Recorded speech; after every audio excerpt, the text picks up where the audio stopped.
আমাদের ইউটিউব চ্যানেলে সবাইকে সুস্বাগতম। পাশে থেকে উৎসাহ দানের জন্য সবাইকে many thanks.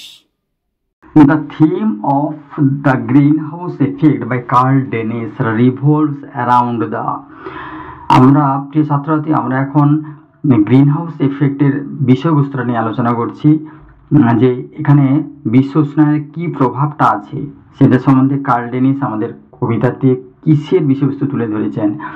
Consequences of global warming, বিশ্ব উষ্ণায়নের একটা প্রভাব, কি পরিণতি আসবে আমাদের বিশ্ব উষ্ণায়নের ফলে, অ্যান্ড ক্লাইমেট চেঞ্জ, ক্লাইমেট পরিবর্তন হওয়ার জন্য, আবহাওয়া পরিবর্তনের জন্য, জলবায়ু পরিবর্তনের জন্য।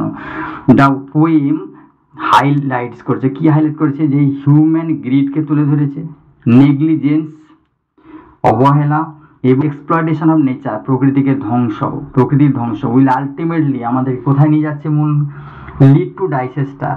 এই the poem highlights the impact of global warming on society, politics, ordinary life, সমস্ত জীবনের প্রভাব পড়বে। The poor will suffer the most, গরিব বেশি পরিমাণে ভুগবে।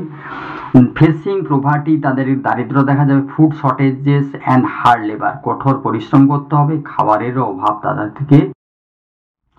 The poem warns of devastating consequences including rising, কি বৃদ্ধি পাবে এই মারাত্মক পরিমাণে এই পরিণতির ফলে, গ্লোবাল ওয়ার্মিং এর ফলে কবিতাতে কিসে সতর্ক করা হয়েছে, রাইজিং টেম্পারেচার, ড্রটস, অনাবৃষ্টি হবে, ডাস্ট বাবেলস, ধূলিতে পরিণত হবে সবকিছু। The poet curl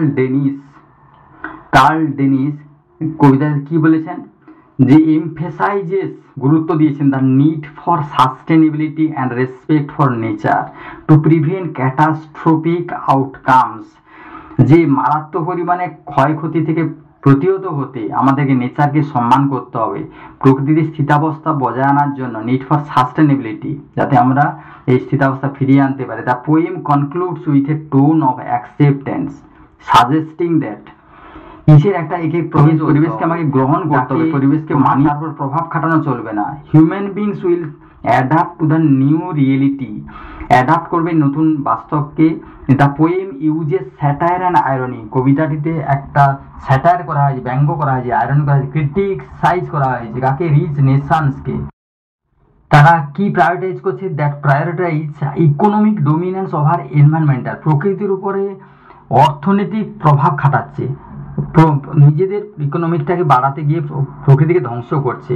the poet ইমাজিনস A future, কবি এমন একটা ভবিষ্যতের কল্পনা করেছে, হোয়ার ফার্টাইল ল্যান্ডস আর লস্ট, উর্বর জমি নষ্ট হয়ে যাবে, অ্যান্ড পোলার, যেগুলো মেরু এলাকাগুলো, পোলার রিজিয়ানসগুলো কি হবে, বিকাম পাওয়ারফুল, তারা মেরু এলাকাগুলো বেশি শক্তিশালী হবে।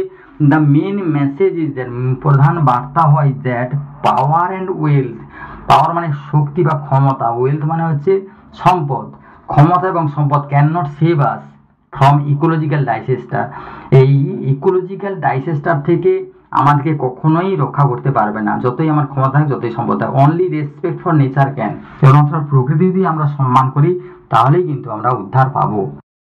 দয়া করে প্লিজ সাবস্ক্রাইব করবেন যদি পেজটি ভালো লেগে থাকে, এবং অনুপ্রাণিত করার জন্য কমেন্ট, লাইক, শেয়ার করবেন।